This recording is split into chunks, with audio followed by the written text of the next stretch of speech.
बिस्मिल्लाहिर्रहमानिर्रहीम अस्सलामु अलैकुम नाज़रीन, मैं हूँ वकार हैदर चौहान और आप देख रहे हैं 73 न्यूज़ HD। नाज़रीन, इस वक्त हम मौजूद हैं पोली क्लिनिक इस्लामाबाद हॉस्पिटल के बाहर।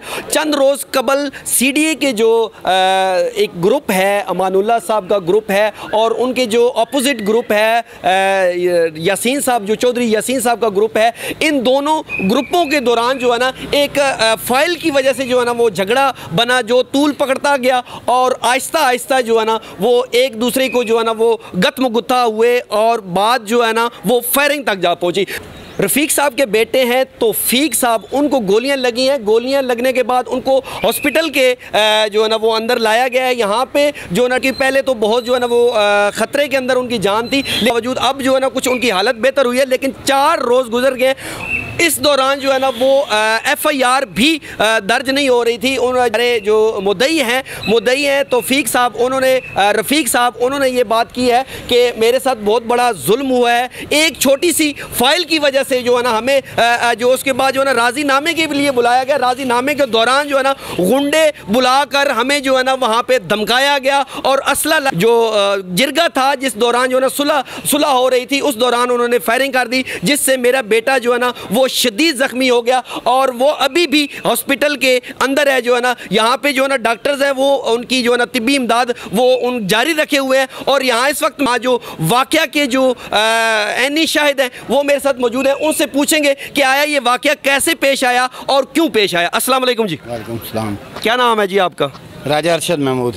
अच्छा, ये बताइएगा जी, ये कि जो CDA का ये जो वाक़या पेश आया, ये क्यों और कैसे पेश आया? राजा रफ़ीक साहब का एक वर्कर है, हमारे सैनिटेशन में छुट्टियाँ हमारे सैनिटेशन में छुट्टियाँ बंद हैं। ईद उल अज़हा आ रही है, उसके सिलसिले में छुट्टियाँ पहले बंद हो जाती हैं। तो उनका वर्कर था, उसके वर्कर ने बारों बार 1 महीने की छुट्टी कराई और वो राजा रफ़ीक साहब ने पता किया कि भाई वो फ़ाइल उसकी कहाँ है। तो वो फ़ाइल वहाँ से उठाकर मलक दिलशाद छुपा कर ले गया था। वो उसने अपने कमरे में ले गया और वहाँ रखी हुई थी। DG साहब ने जब इसकी इंक्वायरी कराई तो उन्हें पता लगा कि दिलशाद ने फ़ाइल उठाई है। तो DG साहब ने उसे बुलाया और उससे फ़ाइल ली और फ़ाइल बरामद की और उसके बाद उसे कहा कि भाई आप जो उनसे हैं वो इसको सस्पेंड करें। ठीक है। मलक दिलशाद को फौरी सस्पेंड किया जाए, इसने सरकारी फ़ाइल क्यों उठाई है वहाँ से। ठीक है। तो उस पर जो उनसे है वो उसको सस्पेंड करने का गम था। वो बाहर निकला, राजा रफ़ीक साहब बाहर निकले तो राजा रफ़ीक साहब के गले पड़ गया। तो DG साहब ने वापस इनको बुलाया और बिठा कर सुलह करा रहे थे। तो उन्होंने कहीं पहले से उनकी प्लान था ये प्रोग्राम, उन्होंने पहले से अपने कमरे में बाहर से बंदे बुलाए हुए थे। ये जो यूनियन के ग्रुप हैं इनके पास असला होता है? नहीं, ये असला ग्रुपों के पास तो नहीं होता है, लेकिन आउटसाइडर उन्होंने बुलाए हुए थे। अच्छा, स्पेशल बुलाया गया था? स्पेशल बुलाए हुए थे।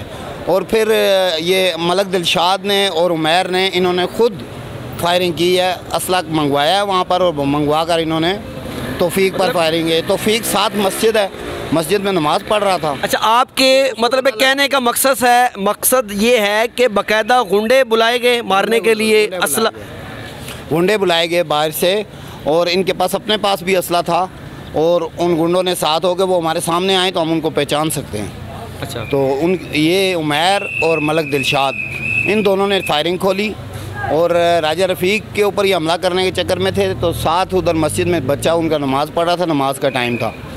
उसे पता लगा कि मेरे वालिद की लड़ाई हुई है। वो दफ्तर आया तो जो ही सामने आया तो उसके ऊपर इन्होंने फायरिंग खोल दी। राजा रफ़ीक तो जो सा लोग उनको साइड पे ले गए थे, तो बच्चा ज़ख्मी हो गया, वो अभी भी ICU में है।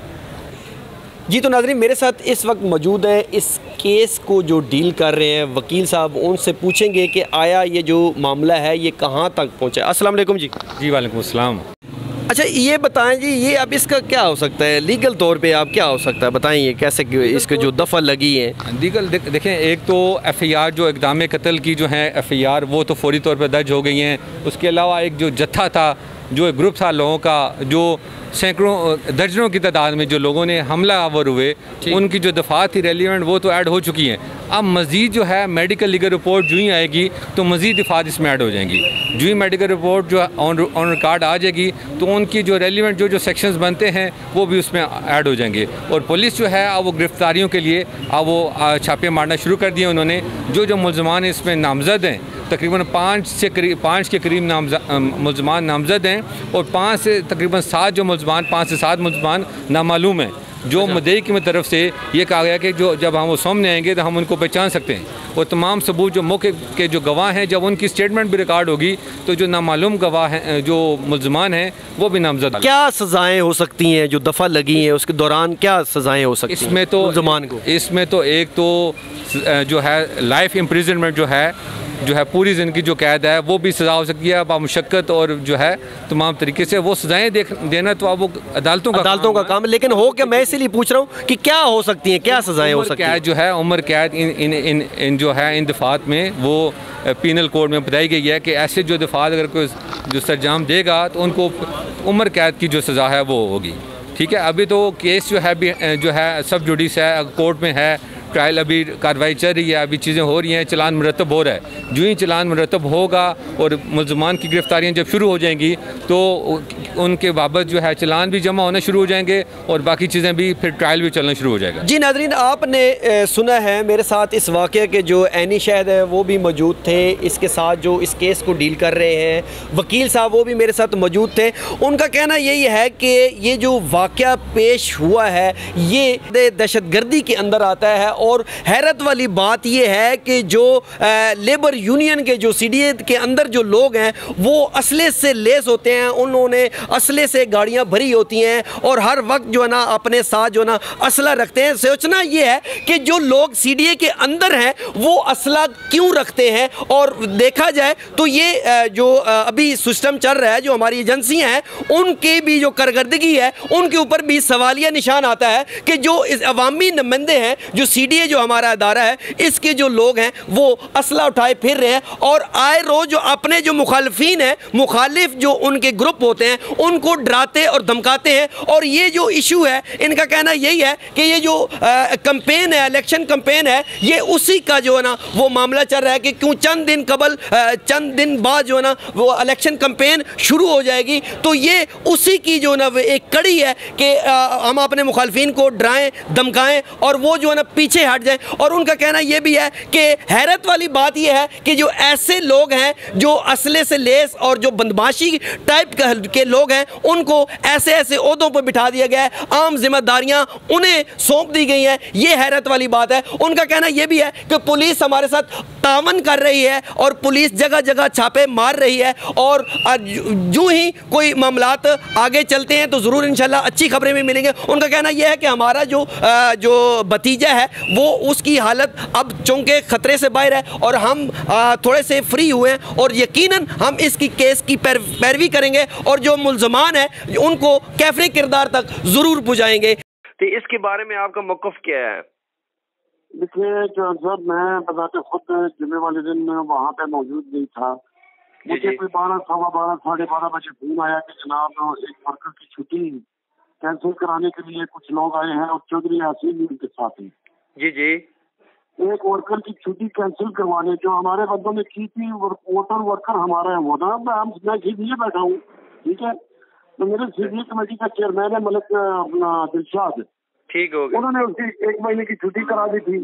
ये लोग छुट्टी कैंसिल कराने आए हैं। इलियास सनाब सिंगाड़ा या इस तरह का नाम है उसका, वो छुट्टी भी मेरे दफ्तर में पड़ी हुई है, ठीक है, ठीक हो गया।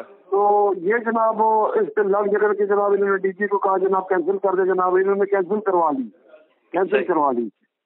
उसके बाद मुझे उनकी कॉल आई, मैं सुप्रीम कोर्ट में था, मैंने कहा यार मामला मैं भी आया हूँ लेकिन मेहरबानी करें जनाब, मतलब अपने बंदों को मैंने कहा कि सब्र तामुल से काम ले और बस छोड़े जनाब, मतलब ये लोग इस टाइम पागल हुए हैं, ये अपना इनको कोई समझ नहीं आ रही है कि आए बादशाह कोई ना कोई बहाना मांग रहे हैं ये ना सही। तो उसके बाद जनाब मुझे सच्ची बात बताऊं पता नहीं है, मुझे शाम को जनाब 3 बजे मुझे कॉल आई है कि कलीमुल्ला हमारा जनाब साथी है, हमारा चीफ ऑर्गेनाइजर है मेरे सीडीए कमेटी का, यूनियन का, जी जी, सैनिटेशन का, कलीमुल्ला, जी जी, कि कलीमुल्ला को गोलियां लग गई हैं और दूसरे साइड पे जनाब उसको गोलियां लगी हैं, दूसरे साइड पे राजा रफीक के बच्चे को, जी जी। तो ये जब यासीन जब जुमे से पहले निकल रहा था तो इसने कहा जनाब मारो इनको, ये करो वो करो, इस तरह की बात करके जनाब चला गया। थाने में जाके इसने दरखास्त दे दी। अब देखो ना, ये इसको इससे बड़ी प्लानिंग क्या होगी कि थाने जाके दरखास्त दे दी है उसने 1:30 बजे जुमे के टाइम। इसी के साथ अपने मेजबान वकार हैदर चौहान को इजाजत दीजिए। अल्लाह नेगहबान।